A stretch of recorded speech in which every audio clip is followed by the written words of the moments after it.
Welcome to Work Matters, where we explore what leaders can do to make work more productive, valuable, meaningful, and impactful. I am your host, Thomas Bertels.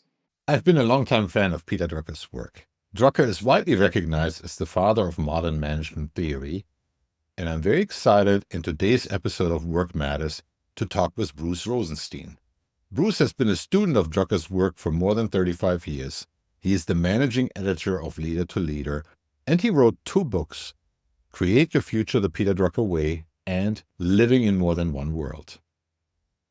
In our discussion, we explore whether Peter Drucker's ideas are still relevant in today's world, how to make knowledge work productive and knowledge workers achieving, why systematic abandonment is critical to enable performance and innovation, and what advice Drucker would give to a middle manager on how to make work more productive and motivating.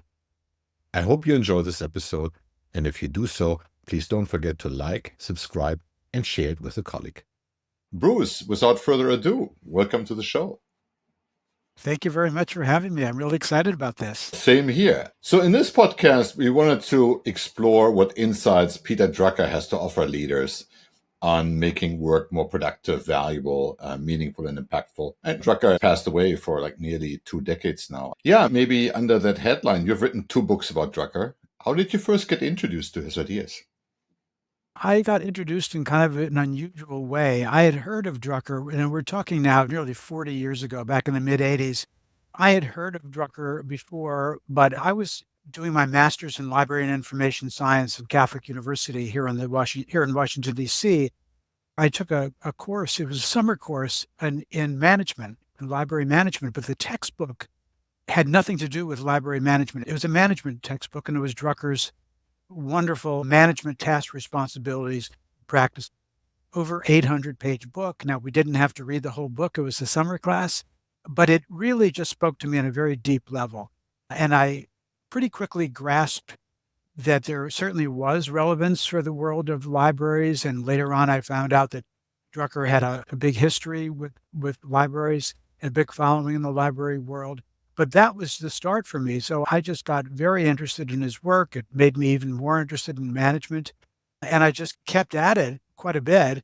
And I like to tell a related anecdote to that, which was that, of course, Drucker was a longtime professor, but it also got me interested in teaching. When I learned more about Drucker's teaching work, what happened was, one of the things that happened was that after I got my master's in library science and started working for USA Today newspaper library, which I worked for 21 years, at a certain period, I decided I wanted to teach. So I did actually go back as an adjunct professor at Catholic University, and I taught in that same classroom. So I thought this was like this wonderful full circle moment where I was teaching not that same course, a different course, but in that classroom where Drucker was really introduced to me. And it's something I've never given up all these years later, 38 or so years later.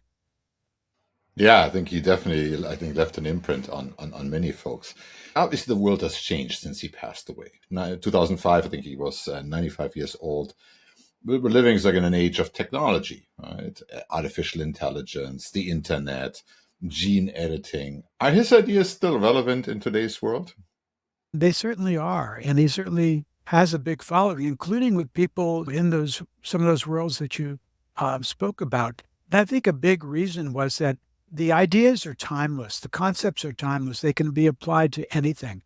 And that some of these ideas that he had, he would continue to expound upon in different books and lectures and what have you over a period of years. So this whole idea, for instance, of being effective, one of his most important books was The Effective Executive, came out in the mid-'60s, and he did some variations of it years after that, but that those concepts still hold. So whatever it is you're trying to do, and with the technology, that you still strive for effectiveness, and then all the things that went within that.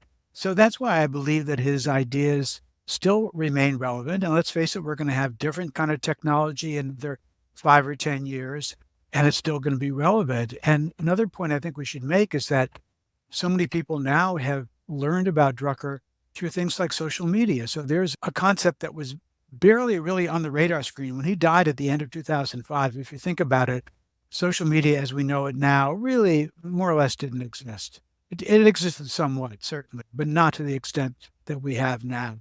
Again, these ideas are being carried through the medium of social media, and who knows what it's going to be like in another 5 or 10 years. But I predict that Drucker will still be relevant and popular 5, 10, and more years in the future.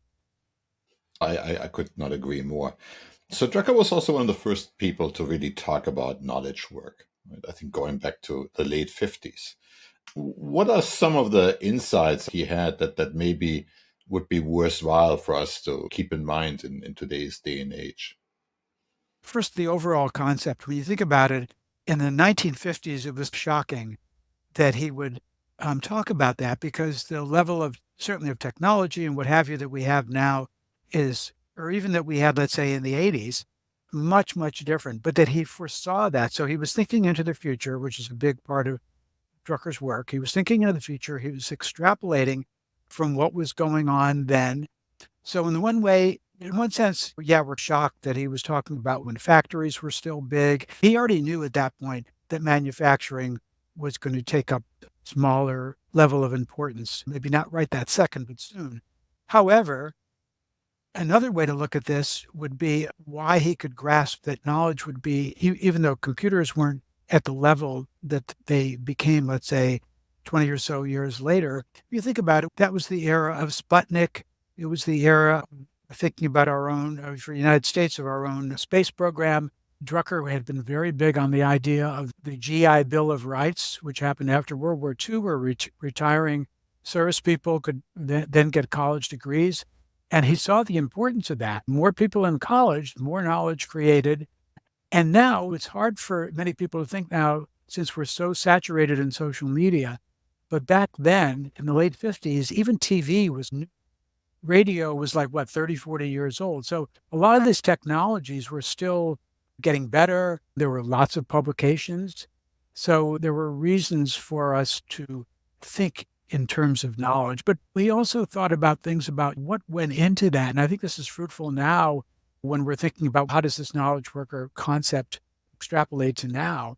So let's say one level below knowledge is information, right? Information then turned into knowledge, which is, I think this is another reason why he had this following in the library world, because this is just library science 101.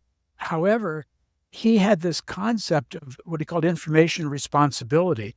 So you're at an organization, and here we are today talking about work within organizations and how it can be improved and made more relevant. So he had this concept of what is your information responsibility? To whom do you owe information? Who owes information to you? What form are you going to give it in and receive it in? How truthful and relevant is it going to be? So he pointed this out many years ago to people, that there's this responsibility that comes from being a knowledge worker. And I think there's been people over the years who've had problems with that term because, again, it's wieldy. It's like some of Drucker's other terms. They're a bit wieldy. They're not necessarily catchy. If you're a manager, if you're a leader, it's a form of knowledge worker, but the knowledge worker concept, let's say, floats above that. One of the things I found insightful about Drucker is that he really was probably one of the first ones to emphasize that knowledge worker really have to design their own job, right? And I think that's probably also a concept that I think today we probably should pay more attention to. And then, so how do you design that? Or if you're a manager, how do you help your employees do that? And some of these things are abstract concepts. It's not necessarily that I'm going to use a particular software system, or I'm going to use a particular email system or video system. Sure, you can do all those things, and they play into the design of your job, but accountability, responsibility, what have you, information responsibility, and taking care with your relationships at work. These are the things I believe that go into that concept of designing your work. And within effectiveness, how do you use your time? Drucker has all these fantastic quotes. And one quote that I loved was, and I believe this comes from Effective Executive in 1967, that the executive's time tends to belong to everyone else. And you think about that and go, wow, That's really an interesting concept. But what time can you carve out, and then how can you use that time? And I think that's what goes into what you're saying about designing your own job. Yeah. No, I think that's also interesting. And I agree. I think he was in many ways way ahead of his time. I think one of the lines that I keep stumbling over in management tasks, responsibilities, is this comment that he made that you can't design the job of a manager big enough. And I think in today's world, where I think a lot of organizations try to really control things from a centralized perspective, I think that's quite counterintuitive, right? I can see that it throws people off. Yeah, that kind of contrarian thing that he was very good at, that kind of made you think, stop back and think. And related to that, when he was doing pro bono consulting for the Girl Scouts of the USA, which he did with Frances Hesselbein, who is passed away at the age of 107 and the end of 2002, and whom I was fortunate enough to have worked with at Leader to Leader. When he was consulting with the Girl Scouts as an organization and looking at some of the executives and how they were approaching their work. And he said something I thought was very profound and relates to what you were just saying. He said, you don't see your work life size, but you don't see in some ways the importance of what you're really doing and how that feeds into a day-to-day basis. So you really have to take a bigger view of yourself, where you fit in, both you as a person within the organization, but then where does this organization, it's a national organization, national importance, where does that fit in to the larger picture of society? Yeah, these things, you can't just gloss over it when you're reading, but you have to really drink it all in. Yeah, it's pretty dense. So one of the topics that Drucker talked a lot about is innovation. And I think one of his quite famous quotes is, the future has already happened. What does that mean to you? The future has already happened is an example of what I was saying earlier about these concepts that he started on years ago and then would just keep on with in various books and various articles. And I don't think it was an instance of him repeating himself. I think it's that it was because it was a concept that was applicable to a number of different situations. But as I read this concept, and again, the earliest I believe that this came out was in the early 1960s, was that you're taking things that have already happened. So let's say in our current thinking, it might be things like cryptocurrencies, blockchain, artificial intelligence, electric vehicles, self-driving vehicles. So these concepts already exist, but we haven't seen the full impact of them. And it's going to probably unfold over long periods of time.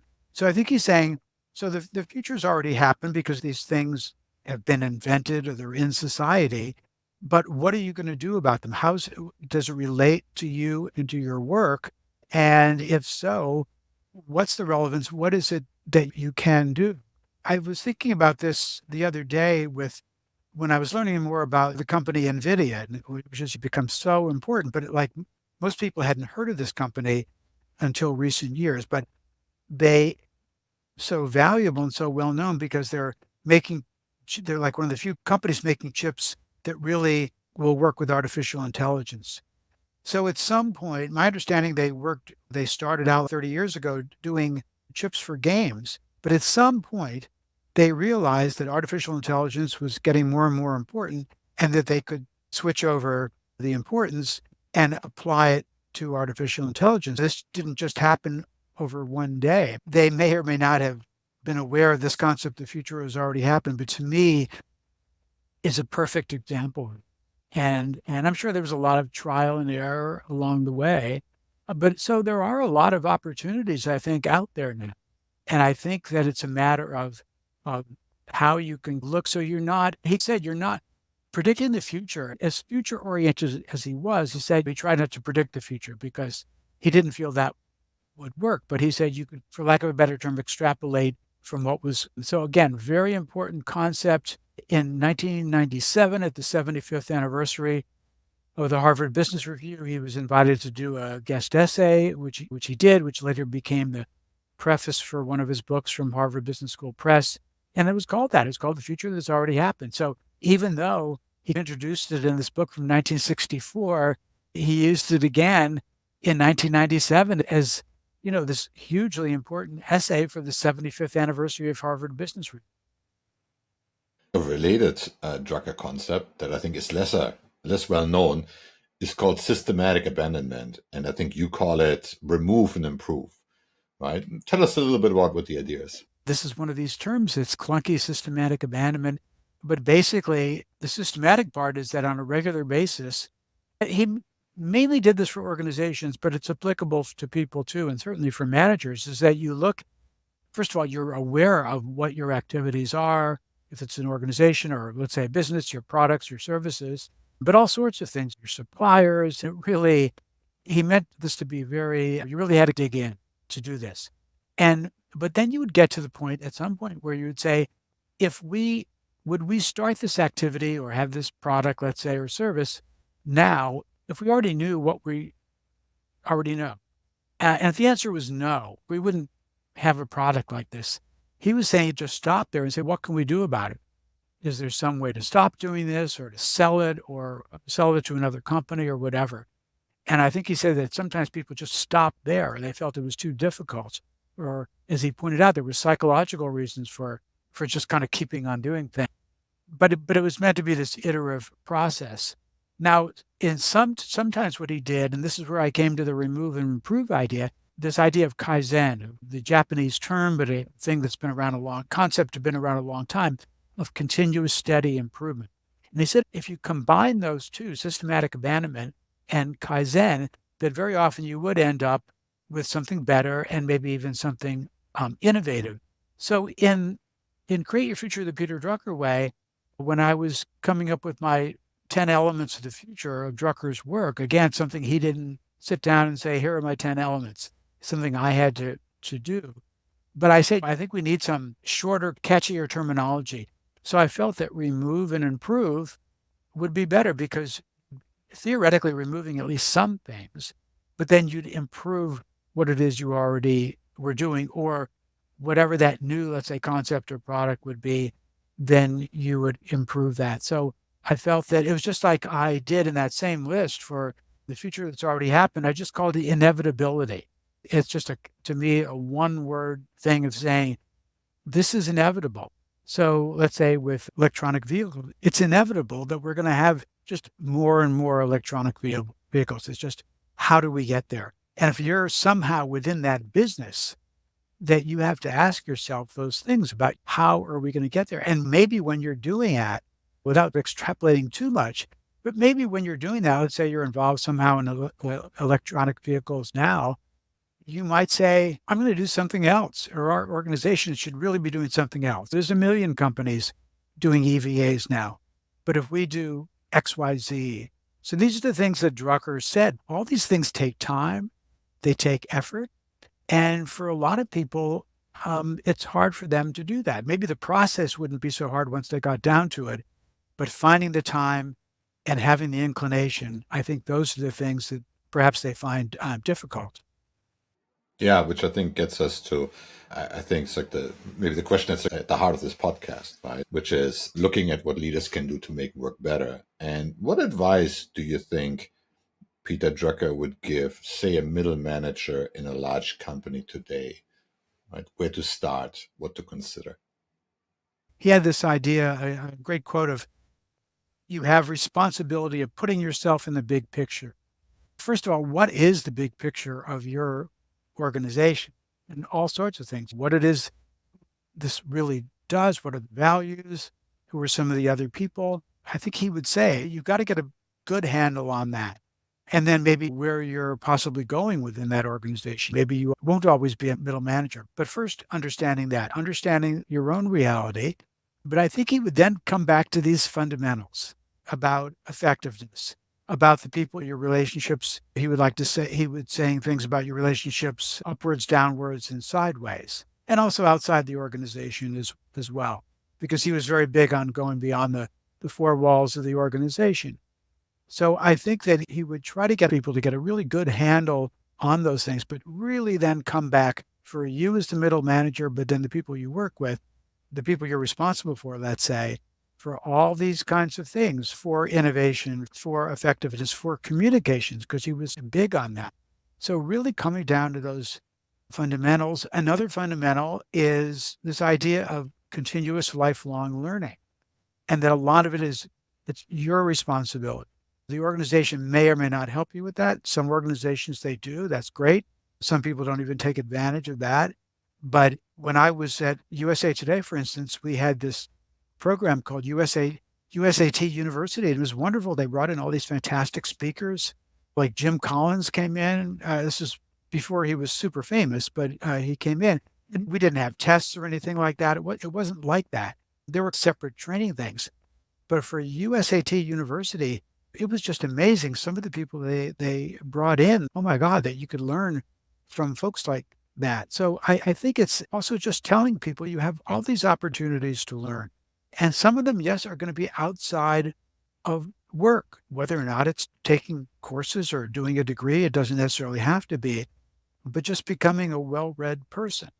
I would say both within your work, but also outside of it. So you are aware of the outside world. As I said, Drucker was very big on this idea of going beyond your four walls, because that is where the changes tend to come in and that are going to affect you as a person, as an executive, and then whatever your organization is. One of the Drucker quotes that I like a lot is that the role of the manager is to make work productive and the workers achieving. And I'm curious to, in your view, what are some of the key opportunities to actually help people become achieving? That's really interesting. He had this line, which I thought was like really great, which is achievement is addictive. And I think that kind of means that as a spur to do further things, to make yourself even more valuable. And he said you should be achievement focused rather than money focused. Yes, money's important, salary and all the other things are important, but that you be, and this also helps with your legacy. We said in one of our interviews, it's what you leave behind. You leave behind a hospital that's functioning, a company that's functioning. And so you're achievement focused because you could always work towards your achievement. It's hard to say, let's say you're going to work for a certain salary level or whatever. That could be part of your thought process, but you certainly can think in terms of what are my achievements going to be? But I think then you bring it back to what does this organization want? What does this organization need? With effectiveness, that you don't want to just merely be efficient. Yes, it's important to be efficient, but you don't want to be efficient on the wrong things. You want to be efficient on the right things. So again, it's stepping back. What do you really want to achieve? How can I, as a manager, help you? Sometimes what this means, I would think, is that maybe somebody does want to go back to school and get a degree in something that's maybe not 100% focused on what it is they're doing, but that it will help them within their job. So I think it's a great concept, as you pointed out, that what really constitutes achievement, how can I as a manager think of that for myself, but also for other people, and that it's working in furtherance of something bigger than all of us that has impact on society. And these big questions that Drucker asked people to think of themselves were just super important. And again, they take time, and not all of us can take time away to think great thoughts or whatever. So I think it's going to have to come within the 24 hours somewhere. But it's a great point. And again, I love that idea of achievement is addictive. 3 words, but they definitely say a lot. Yeah, and the term didn't exist, I think, at the time, servant leadership. But I think but it certainly came up like during his time, and I feel like that's also it's like a little bit like a mindset that permeates his books. The leader is not like a person that sits like on top and dictates what's supposed to happen, but I think really somebody who creates the conditions for other people to be successful, to be able to win. Exactly. And yeah, I'm glad you brought that up because even though Drucker himself wasn't necessarily an apostle of servant leadership, he did write the foreword to one of founder of servant leadership, Robert Greenleaf, a really interesting man who worked at AT&T and T and was a neighbor of Drucker's in Montclair, New Jersey, back in the 60s. So Drucker wrote this foreword, and again, he was friends, and I think they influenced each other. So he himself, while he wasn't an apostle, I think that you're totally right, is that a lot of these things that fit into Drucker's world and to his life and to what he said were certainly applicable for servant leadership. And I think that Greenleaf and then the other people who come up over the years with servant leadership have taken these ideas and they refine them further. And one thing I would like to point out now too, while we're speaking of this, is that Greenleaf, and again, I got fascinated when I read his biography. He's this very high level thinker, but also a high level doer. He had all these programs, AT&T headquarters in the 50s, when he brought in Drucker and all sorts of other high level people to speak to other people at AT&T. So I had this theory that these very high achieving people, those are people who are attracted to Drucker and he was attracted to them. And I think it gets into this kind of relationship thing, but he could see something in them, they could see something in him. And I think this extends to his readers, people who they never knew him personally, but because of the way he communicates in these books and these articles, you feel you know him, that you're communicating with him directly. And so people who are real high achieving, but it also means people who want to become high achieving. And they see this as a kind of a North Star, if you will, and how that can come about. You've written 2 books about him, if I'm not mistaken, and you're putting out a daily Drucker quote, which I encourage people to follow you on LinkedIn and take those in. But if people want to know more about Drucker, besides your books, which I think are excellent, but what book would you recommend? The man has written some, I think, 30, 40 books and countless articles. What were some of the starting points that I think people should consider? What's like a good first Drucker book to read? In some ways, depending on if you don't have a whole lot of time, there's a really great book that came out not long before he died called The Daily Drucker. And what they did was every day of the year, including February 29th, so they're being complete about it. So they came up with this great format. So they had something at the top, then they had an excerpt from a book or an article or whatever, and then action points at the bottom. But so they tell you where it's from, and it's organized also thematically besides just the day. So I think that's a great, then you say, oh, wow, this, I'm reading all sorts of great quotes from whatever, from the effective executive. So now I want to read the effective executive, but it really has a lot of great material. So I would certainly recommend that. And then for the book that I mentioned earlier that became the textbook when I was in school, Management Tasks, Responsibilities, and Practices, what I would also recommend is, and again, they changed it and it's still very large. They changed it into a book of 500 and some pages, and they modernized it in some way. But it's a fantastic book. It really is, because they took a lot of the material from previous books and updated it in some ways, and then they also added some material to it. I think it's just a fantastic book because, again, it gives you some idea of some of the material that's in other books, and then you can investigate those things on your own. You can investigate management challenges for the 21st century, which came out in 1999, or as I mentioned, the effective executive, or just some of the other things that are out there, because as you pointed out, he had something like 39 or 40 books. So those are the things in terms of the books themselves that I would say are important for if people do want to go directly to those books, and then how can they learn from those books? Listen, Bruce, thank you so much for coming on the show and sharing your perspective on what Drucker would have said about the world of work today and explain some of the concepts that I think are still relevant for folks today. What we'll do is we'll put some links to your work into the show notes so people can find you and also take advantage of the books that you've written. But yeah, I really want to thank you for coming on the show. It was a real pleasure. You're quite welcome, and thank you for the opportunity. I really enjoyed speaking about all this. Wonderful. Great to have you. Thanks, Bruce. Thank you. We hope you enjoyed this discussion. If you did, be sure to subscribe, like, share, or comment. Until next time, let's make work matter.